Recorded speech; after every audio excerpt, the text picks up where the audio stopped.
This is a Washington Post article from yesterday, from October, that would be the 22nd? I don't know what day it is anymore. It is October. Thanks. What, Zach? It's the 23rd today. Zach, your father is endlessly helpful. Okay. I have the sense you're being ironic. So at the Washington Post, as we all know, democracy dies in darkness. Here is an article published on October 22nd of 2021 called 5 Tactics Used to Spread Vaccine Misinformation in the Wellness Community and Why They Work. So I'm sorry for the vertigo-inducing scroll here.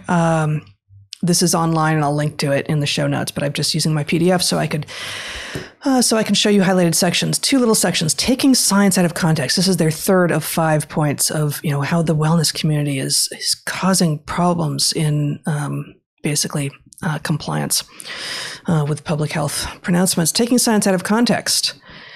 The public is observing the scientific method up close and in real time.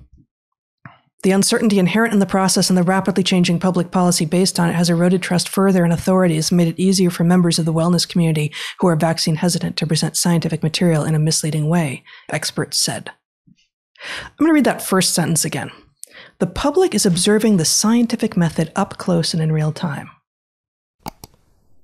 Since when? The fuck are they talking about? Sorry, what are they talking about? I mean, this has been our point from the beginning, like early on in like March, April, May 2020, when the preprint servers were buzzing, like they were so full of papers. And those of us who were interested and, felt that we had the chops to wade in and read those papers, it was amazing. It really did feel like the Wild West in the best sense of the word, right? Like you could see what people were finding and what they thought it meant and watch hypotheses being tested and thrown out and not falsified and tested again. And it was amazing. And that stopped. Like we're not seeing that anymore. Right. And never was that at the mainstream media. The public is observing the scientific method up close and in real time. No, it's not. No, it's not. This is a flat out lie. Or actually more likely in this case, not a lie. Washington Post and the New York Times and NPR and CNN and, all the rest maybe actually believe this. Yeah. They think that if you come out wearing a lab coat or just flashing your letters like PhD or MD or whatever and say, I say the same thing that everyone else has said, that you're seeing the science. The scientific method up close and in real time. Bullshit. Sorry. God. Okay, next paragraph from this paper, from this article in WAPO and Washington Post. Another tactic is cherry-picking data. For example, some will point to the vaccine adverse event reporting system, known as VAERS, as evidence of widespread deaths and injuries from vaccines, while ignoring the broadly acknowledged limitation of its data. One of the broadly acknowledged limitations. So what do we have then? Point us to the source of data on what would be adverse events, unless you're literally claiming there are none, and then we can talk. Yeah. The one source of data that is possible, the only objection is, well, but it's flawed. Prove it's flawed, but also until and unless there's another system in place, are you seriously comfortable with the idea that there is actually no way to collect data at all on adverse events and that's going to be fine? Yeah, it's amazing. They've left us with a situation in which their argument amounts to the thing that suggests there's a serious problem isn't good enough to be relied on, leaving us with no information. It's very much like what Duthat was finding with regard to Lyme disease. Yep. Right. So you were taking notes while I was ranting. Are you done ranting? I can, you know me. Well, I could rant for a long time. If you're done, I wanted to. Let me see. Did I want to say anything else? Just that. It's quite the opposite. We're not being allowed. We're being shoved, having conclusions shoved down our throats, which is exactly the opposite of the scientific process. We are being told that whatever the little bit of data that we can see isn't real data, so don't pay attention to that. We're not being shown the analysis of anyone who claims to come to conclusions. Those people who come to conclusions that are different from the mainstream, like, is it Rose and McCullough, have their papers disappeared with no explanation. So we're seeing the scientific process up close and personal. No, we're not. No, quite the opposite, exactly the opposite. And if you think we are, you have accepted a very large lie. Yeah. If anything, if you're paying attention, you're seeing what upends the science process happening in front of your eyes, but Right. it's all too easy to ignore. Yeah. Well, what I was thinking was, I should confess to the audience that we are with our children. Please don't send Child Protective Services. Our children are old enough to handle it. We are watching Mad Men with our children.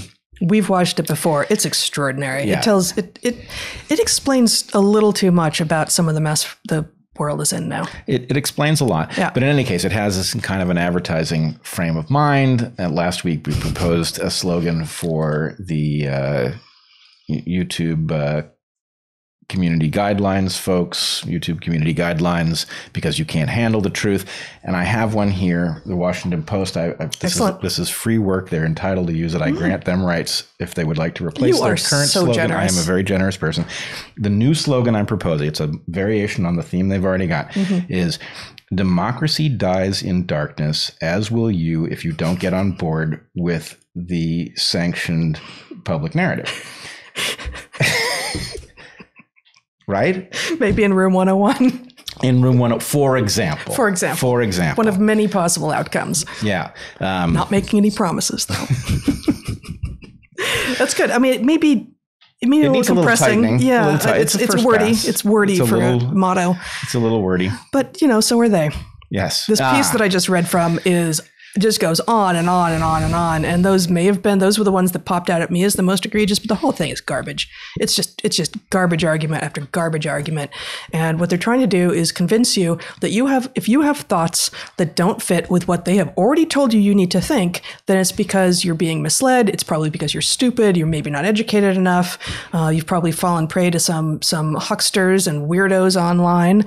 And, are there hucksters and weirdos online? Yeah. Of course, there are hucksters and weirdos in the political system and the medical system and everywhere. And what you need to do is embrace the concept of thinking for yourself and actually try to assess the arguments that you hear from everyone as much as possible, from data, from first principles, from logic, and then try out what you have arrived at on your friends, on your family, on yourself in your worst moment. Say, what would I have to see that would falsify this thing that I now think is true?